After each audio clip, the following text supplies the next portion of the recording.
뉴스 큐레이션 김문혜 기자 오늘도 나와 있습니다. 어서 오십시오. 안녕하세요. 네, 이번 주 화제가 된 이슈가 어떤 게 있습니까? 네, 대구 경북 통합신공항 이전지 선정 방식을 놓고 지자체가 합의를 하면서 앞으로 추진 과정이 주목됩니다.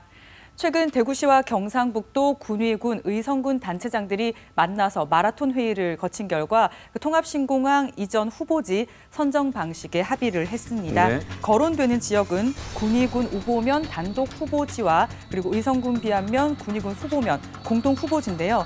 당초 국방부가 제안한 그 주민투표라는 큰 틀은 같지만 세부적인 사항은 조금 다릅니다. 네, 그 세부적으로 다른 사항이 어떤 게 있습니까? 네, 군위군과 의성군에서 각각 공항 이전을 찬성하는지 반대하는지 묻는 주민투표를 할 예정입니다. 네. 군위군 투표 인원수가 한 2만 2천 명 정도 되고요. 의성군이 4만 8천 명 정도 돼서 네. 득표수를 따지지는 않고 찬성률만 볼 네. 예정입니다. 네. 그런데 이 보도 나오고 하루 이틀 사이에 또 다른 말들이 좀 나오는 것 같습니다. 그렇습니다. 민간단체인 군위군 통합신공항 추진위원회는 군위 소보, 의성 비안 이 후보지에 대한 군위군 주민들의 의사도 물어달라 이렇게 주장을 했고요. 네. 군위군 의회도 입장문을 내고 이번에 합의한 선정 방식을 수용할 수 없다면서 투표도 거부하겠다 이렇게 밝혔습니다. 네. 이런 반발이 이번에 이루어진 합의에 어떤 영향을 끼칠지는 조금 지켜봐야 될 것 같습니다. 네, 네. 다음 소식 전해주시죠. 네, 파생금융펀드 DLF가 논란입니다. 투자자들 원금이 대부분 반토막 이상 날아갔는데요.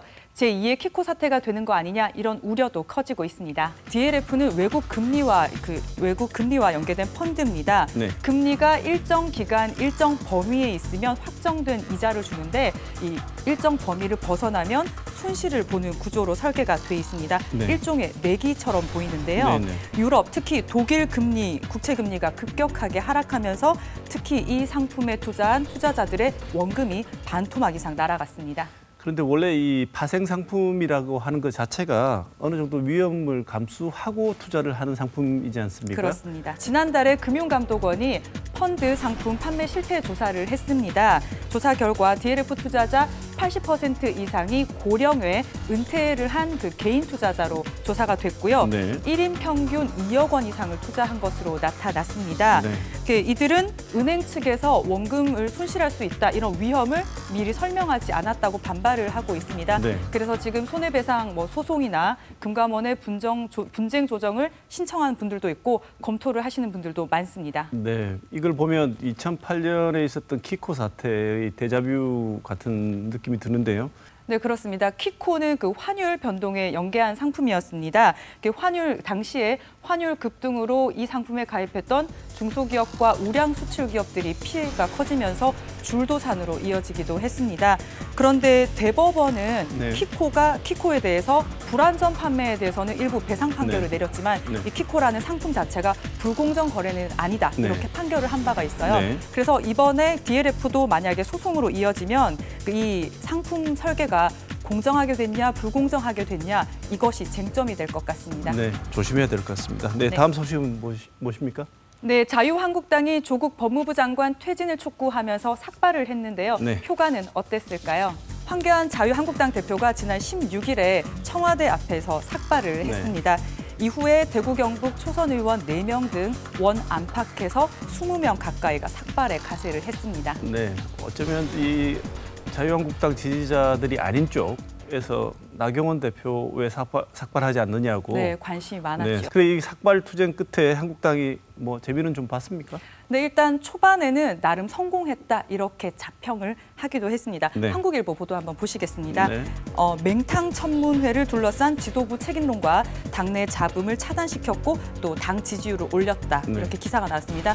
저렇게 좋은 효과가 오래가지는 못했지 않습니까?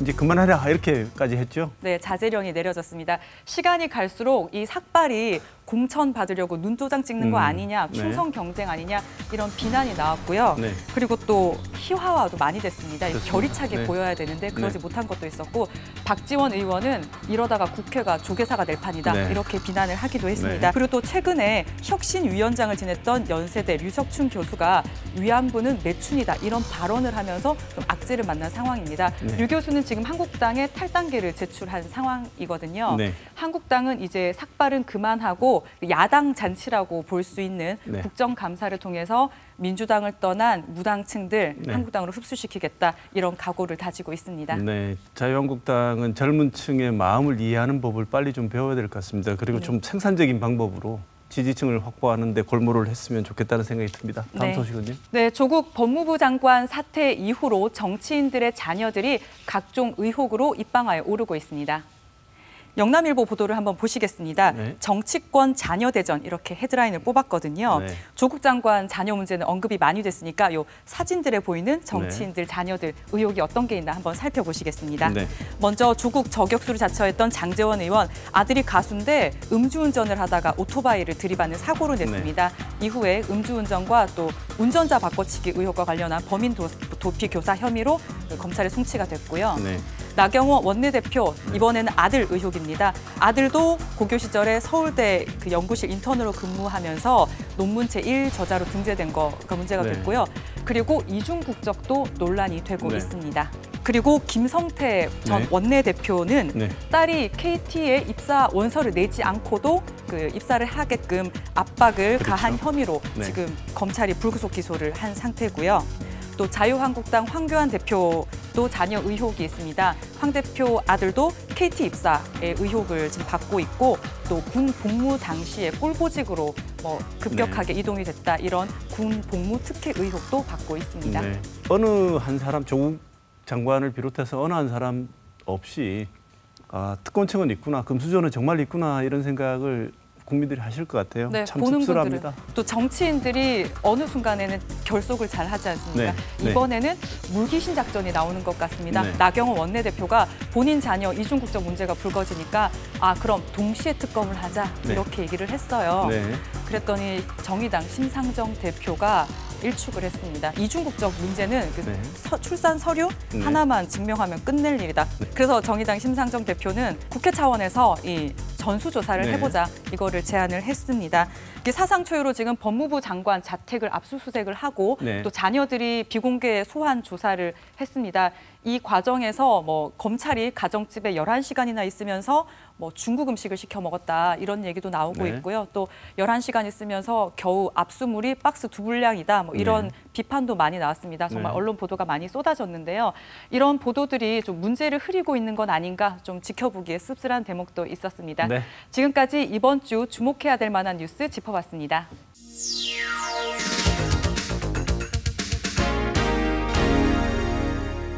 현직 법무부 장관 자택이 압수수색을 당하는 등 조국 법무부 장관을 둘러싼 사태가 2달 가까이 이어지고 있습니다. 오늘 주요 쟁점을 짚어보고 어떤 문제점이 있는지 살펴보도록 하겠습니다. 이소영 대구대학교 국제관계학과 교수님 모시고 얘기를 나눠보겠습니다. 어서 오십시오. 안녕하세요. 네, 현직 법무부 장관의 자택을 압수수색한다는 것은 굉장히 이례적인 일 아니겠습니까? 정말 매우 이례적이라고 볼 수 있는데요. 이뿐만 압수수색뿐만 아니라 그 청문회 시작하기 전부터 검찰이 개입해서 수사를 하는 그 과정 또한 아주 이례적이었다고 볼 수가 있습니다. 역사상 법무부 장관의 자택을 압수수색한 적이 없는 것으로 알고 있는데요.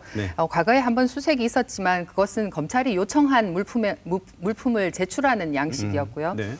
이렇게 11시간씩 압수수색한 것은 정말 처음이고요. 특히 또 대통령이 유엔 총회 연설을 하고 한미 정상회담을 하는 시점에 이제 압수수색을 하면서 이슈가 다 덮어져 버렸는데 이런 경우도 아마 처음이 아닐까라고 생각을 합니다.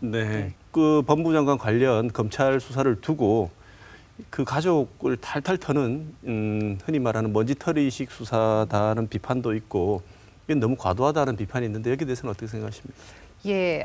저 개인의 생각뿐만 아니라 여론도 이제는 조금 좀 과도하다는 그런 지적에 좀 동의를 하는 그런 여론이 많아지고 있지 않나라는 생각이 듭니다. 현재 이제 장관 자신도 아니고 장관 가족에 대한 수사로 70여 군데 이상을 압수수색을 했고요. 또 장관 본인의 집을 사상 초유로 11시간을 또 수색을 했고 어떤 일각에서는 국정농단 때나 사법농단 사건보다 더 많은 검사와 수사 인력이 투여가 됐다라는 이야기도 있고요. 또 이것을 2달 가까이 끌어오고 있습니다만 이 가운데서 이렇게 검찰이 그 전격적 지속적으로 전체 초점을 맞추고 이 수사를 하고 있는 가운데 다른 수사들은 과연 어떻게 되고 있나라는 네. 그런 의문도 들기도 합니다.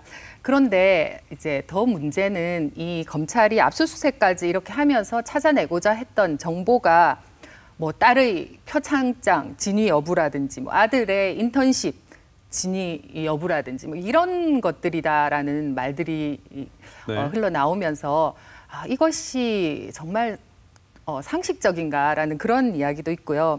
거기다가 아들의 경우에는 이 문제 때문에 검찰에 소환돼서 16시간이나 수사를 받는 아주 이례적인 수사였죠. 그리고 언론의 경우에도 지속적으로 언론을 통해서 정보가 흘러나오고 있는데 이것이 그냥 어떤 경우에는 또 잘못된 정보인 경우도 많고요. 네. 뭐 그렇게 하면서 지난 2달을 거의 이 문제에 우리 사회가 올인을 하고 있습니다. 네. 그래서 다른 문제는 우리 사회에서 전혀 중요한 것이 없는 것처럼 2달을 네. 살아왔거든요. 네, 그렇게 그래서 돼버렸죠. 네. 이것이 정상적인가 하는 것을 정치권에서도 또 언론에서도 또 검찰에서도 우리 자신에게도 좀 질문해 봐야 하지 않나라고 생각을 합니다. 검찰이 과도한 이 조사를 한다는 게 드러나고 난 뒤에는 또다시 지지세로 돌아서는 등 제가 볼 때는 국민들이 굉장히 이 사안은 언론의 과도한 보도에도 불구하고 나름 냉정한 판단을 하고 계신다고 보고 있는데 이 교수님 생각은 어떠신가요? 예, 처음에는 기득권 세력의 또는 공정과 도덕성을 중요시하던 어떤 진보 정권의 어떤 도덕성 문제에 생채기를 내는 차원에서 이제 시작되었다면 지금은 상당 부분 검찰 개혁의 필요성을 이제 느끼는 그런 분들도 많아졌다. 그 여론에 반영되고 있지 않나라는 생각이 듭니다. 이런 정도로 몰아칠 만큼 검찰이 조국 장관을 싫어하는 이유가 뭘까요? 검찰이 조국 장관을 싫어한다라고 하면 검찰에서는 우리는 싫어해서 그런 게 아니라 정말 죄가 있어서 그럼 최소한 좋아하지는 않는 것 같습니다. 예, 그렇게 할 것 같은데 제일 큰 문제는 검찰의 입장에서는 우리는 살아있는 권력도 무서워하지 않고 일단은 다 조사를 하겠다라고 시작을 했습니다. 그래서 충분히 그런 이제 입장은 뭐 찬성을 하는 국민들이 많았고요. 그러나 이것이 이제 2달 동안 그 수사를 하는 과정에서 너무 턴다라는 거죠. 과거에 학생부에 적혀 있던 줄을 다 읽으면서 그걸 털고 그다음에 또 이번에 압수수색 과정에서는 딸의 중학교 일기장까지 또 고등학교 일기장 그다음에 중학교 고등학교 때 썼던 폴더폰까지 전부 다 압수수색을 하기 위해서 영장을 새로 받고 하는 그런 일들까지 있으면서 이것이 조금 검찰은 좀 과잉 수사가 아닌가라는 시각에서 만약에 보자면 이거는 검찰이 기본적으로 검찰 개혁이라고 하는 그 부분에 있어서 검찰 내부에서 자체적으로 개혁하는 것을 더 선호하고 검찰 출신이 아닌 법무장관과 정부가 그 개혁에 직접 개입하는 것에 대해서 조금 꺼려하는 부분이 있지 않나라는 그런 생각이 듭니다. 그래서 일단 그 조국 장관의 사퇴를 목표로 이렇게 일단 수사가 끊임없이 진행되고 있지 않는가 하는 그런 의심을 지울 수가 없습니다. 네, 지금 이제 거의 다 왔단 말입니다. 이제 부인도 곧 소환한다 그러고 이 범죄가 상당히 소명되고 그래서 구속에 필요성이 있다고 구속영장을 발부하게 되면 그때 청와대나 여당은 어떤 입장을 가질까요? 네, 여러 가지 상황이 예상이 되겠죠. 첫 번째는 야당의 공세가 엄청날 것이다라는 걸 알 수가 있고요. 거기에 이제 또 더해서 언론에서도 굉장히 부정적인 여론을 그 시각을 많이 가지고 기사를 쓸 것이다. 그러면서 또 여론도 상당히 부정적으로 형성될 것이다라고 이렇게 생각을 합니다. 그런데 여기에 이제 또 들어갈 수 있는 거는 이제 대통령의 의지라는 거, 검찰 개혁에 대한 대통령의 의지가 또 어떻게 반영될 것인가 하는 문제도 우리가 생각해보지 않을 수 없는데요. 왜냐하면은 이렇게 해서 조국 장관이 사퇴를 한다라고 했을 때는 조국 장관이 아닌 다른 사람이 이 검찰 개혁을 직접 나서서 하려고 할 것인가라는 문제인 거죠. 네. 어떤 사람이 그 법무부 장관이 다시 되어가지고 검찰 개혁을 직접 손을 담글 것인가라는 문제가 있고요. 그리고 그런 다른 사람이 온다고 해서 그러면 검찰은 이제 조국 장관만 아니면 되니까 가만히 있을 것인가라는 그런 문제를 예상을 할 수가 있고 네. 그런 측면에서 그 사퇴의 가능성이 없는 것은 아니나 여론의 형성, 정치권의 공세에 의해서 사퇴의 가능성이 없는 것은 아니나 제2의 조국이 나타나지 않는 한 그 조국 장관이 사퇴를 하면 그 검찰 개혁의 필요성을 크게 느끼는 또 지지층에서 네.